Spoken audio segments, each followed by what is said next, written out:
হাই viewers, মই Prosenjit local cooking কিচেনলৈ স্বাগতম জনাইছোঁ। আজি মই বনাব ওলাইছোঁ এগ কাৰী, এগ গ্ৰেভি বনাম মই। তাৰ কাৰণে মই লৈছোঁ 2টা বিলাহী, ডাঙৰ চাইজৰ পিঁয়াজ এটা আৰু ডাঙৰ চাইজৰ আলু এটা এনেকৈ কাটি লৈছোঁ মই। আৰু আপোনাৰ ডিম আৰু আলুটো মই সিজাই লৈছোঁ। পিঁয়াজকেইটা এনেকৈ কাটি লৈছোঁ আৰু বিলাহীকেইটা এনেকৈ কাটি লৈছোঁ। আদা নহৰু মই থেতেলিয়াই লৈছোঁ আৰু জলকীয়াকেইটা মই কাটি লৈছোঁ। কেৰাহীত এতিয়া মই মিঠাতেল দি ল'ম। তেলটো মই গৰম হ'ব দিম। ডিমকেইটা মই ভাজি ল'ম।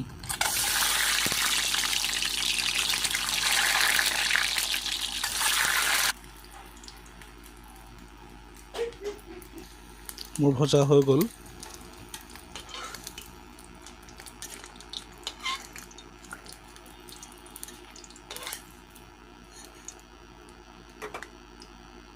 ভজা তেলখিনিতে মই এতিয়া থেতেলিয়াই ৰখা মই নহৰু আৰু আদাটো মই দি দিম। ভালকৈ মই পূৰা ভাজি ল'ম।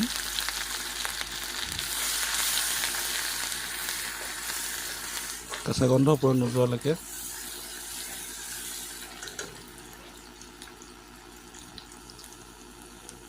মোৰ আদা নহৰু ভাজা মোৰ হৈ গ'ল। এতিয়া মই কাটি ৰখা পিঁয়াজখিনি মই দি দিম।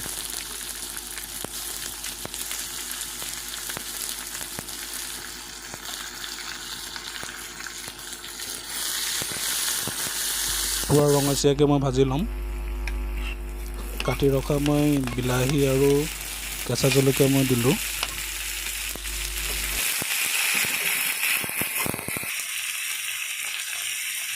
সোৱাদ অনুসৰি মই নিমখ দিলোঁ। ধনিয়া পাউডাৰ 1 চামুচ, জিৰা পাউডাৰ 1 চামুচ, হালধি পাউডাৰ 1 চামুচ, জালুকৰ গুড়ি আধা চামুচ, গৰম মছলা আধা চামুচ আৰু ডালচেনি গুড়ি আধা চামুচ আৰু জলকীয়া গুড়ি 1 চামুচ। এতিয়া পানী দি মছলাখিনি ধুনীয়াকৈ মই মিলাই ল'ম।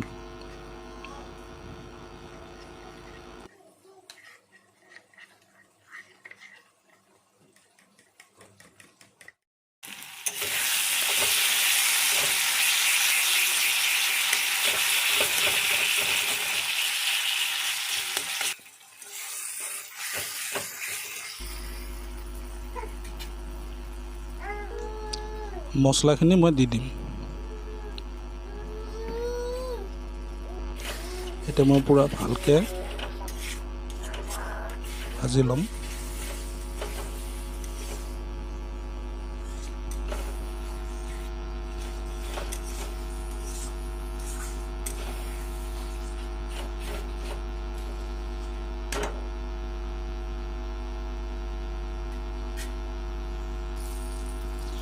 মছলা মোৰ ভাজা হৈ গ'ল। এতিয়া মই সিজাই ৰখা আলুখিনি দি দিম।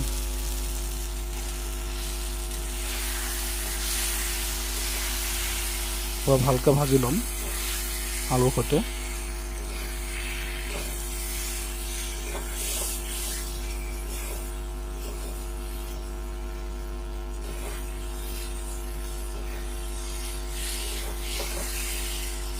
মোৰ ভজা হৈ গৈছে। এতিয়া মই পানী দি দিম।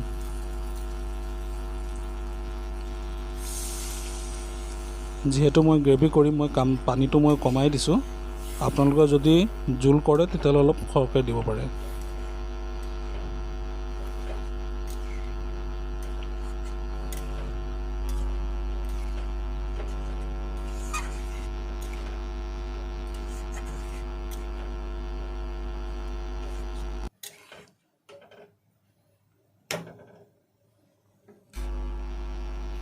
এতিয়া মই ভাজি ৰখা ডিমকেইটা মই কাটা চামুচ দি এনেকৈ মই ফুটাই ফুটাই ল'ম। তেতিয়া মছলাখিনি পূৰা ডিমৰ ভিতৰলৈকে সোমাব।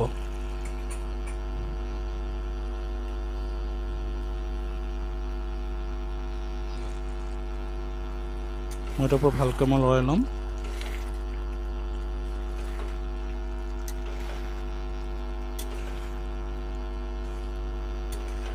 5 মিনিট মই উতলিব দিম।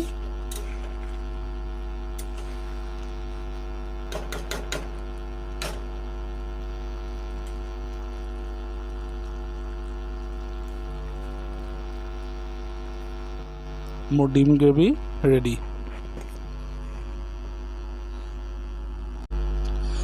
যদি আপোনালোকৰ মোৰ ৰেচিপিটো ভাল লাগিছে তেন্তে লাইক, শ্বেয়াৰ, কমেণ্ট আৰু মোৰ চেনেলটো ছাবস্ক্ৰাইব কৰিব নাপাহৰিব।